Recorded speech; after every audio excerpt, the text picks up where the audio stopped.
And let's get into Canada's Drag Race. So on Friday, it was announced that we have a new set of Canadian queens. You already know that I can't really get into um I struggle sometimes to get into Canada's Drag Race because I just be feeling like the show just don't be giving me what I need in regards of like overall variety. I just be feeling like the show it just I don't know, it always falls short. Although was it last season? I felt like it was like their best season. So it kind of got me into it a little bit. But they're looking for the next drag superstar in Canada. And they always get 9 episodes, whereas we always see other episodes. I mean, other seasons gets longer episodes. Their show only does 9 episodes, but I do like the fact they keep it at 12. They don't really do like U.S. Drag Race, the flagship, where they got to do 14 or 16 or whatever the case is. Because sometimes I do be thinking like y'all be stretching out the regular season of Drag Race, and it kind of it feels a little meh in that situation. But at least y'all keep it short and sweet with this one. But they have a bunch of queens join the show: Dulce, Ebony LaBelle, Hazel, Cara Milk, Maya Fox, Paolo Perfeccion, PM, Saltina Shaker. I love that name. Very, very on brand with how I always picture with drag queens and puns. Then we have Sammy Landry, Star Doll, Van Gogh, and Velma Jones. I do like Van Gogh. And Velma Jones, that's giving me like Velma. I don't know why I'm thinking Velma from Scooby Doo. But yeah, so they said each week the queens will compete in a variety of gag-worthy challenges and wig-snatching runway categories in a fight to earn the title of Canada's next drag superstar. And season 6 of the show, looking forward because I did think that season 5 it was definitely quite entertaining. But one of the queens that we got to get into is one by the name of Velma Jones. So Velma Jones, who is 39, apparently also, which I didn't know this, is it Velma Jones? Now I gotta sit and realize if I'm doing. Oh yeah, it was. I don't know why I'm bugging, but yeah. So they are the first AFAB queen, which is assigned female at birth to star in the Canadian. Oh wait, so yeah, to star in the Canadian franchise. What was the other show that did AFAB queens? Was it UK? UK, hun. I think it was UK that did AFAB that did an AFAB queen. But they said that not only is this going to be the first person to actually do that, but they're also sometimes they also appear on stage in drag king mode as performer Johnny Jones. So sometimes they feel like Velma, sometimes they feel like Johnny. And then they said, "Are you ready to make history with me? Because I'm your first drag queen being a cis woman. And also, you're getting the special 2-for-1 because you got Velma, and sometimes here's Johnny.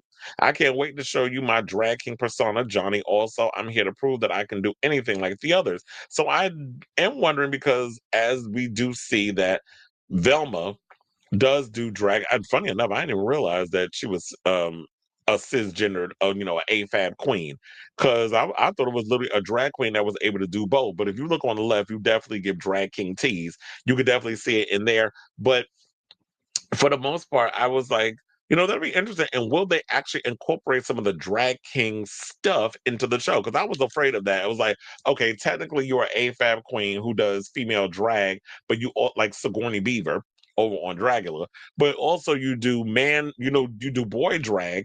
And would they even incorporate that into the show? Because for the longest, a lot of people have been saying that they want to see drag king type aesthetics on Drag Race, but it seemed like they're a little hesitant to do it because they want to stick with the format of men, like the Project Runway, like they or America's Next Top Model, a mixture of both, which is like you see them in their regular look, and then for the challenge, they get all glammed up and they come out and do the whole runway in that situation.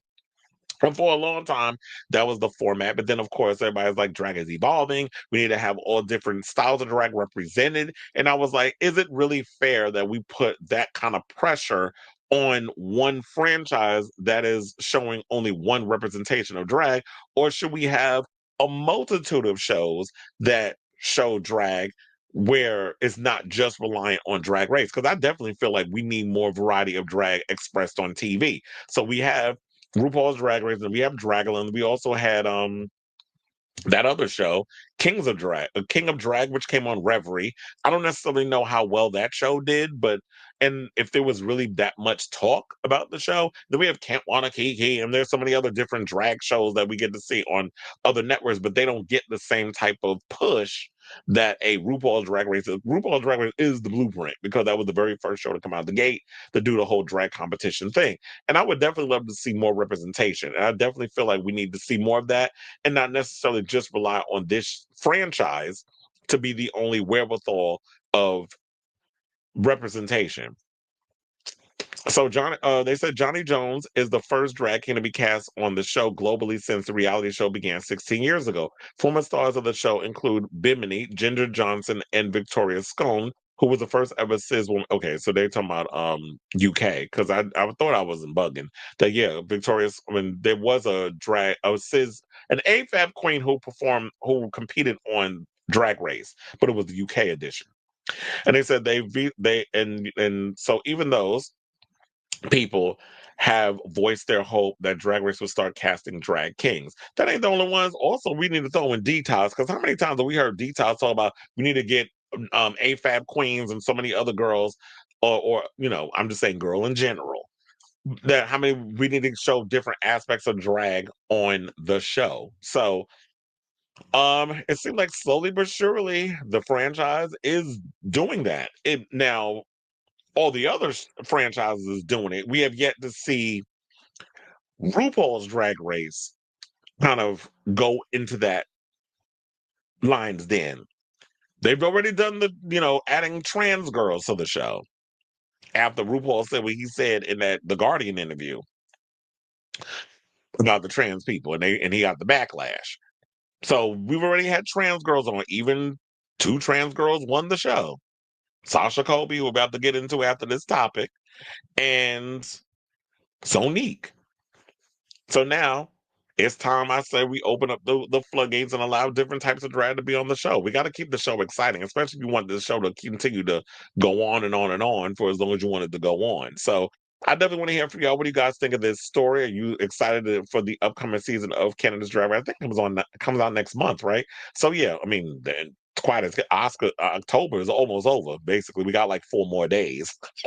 So October is behind us. But yeah, I definitely want to hear from y'all. What do you guys think of this story? You excited for the new season? Are you excited to see how an AFAB queen will do on Canada's Drag Race? And how much of their drag king persona, if not at all, will we see when the new season starts? So let me know what you guys think of this story in the comments down below.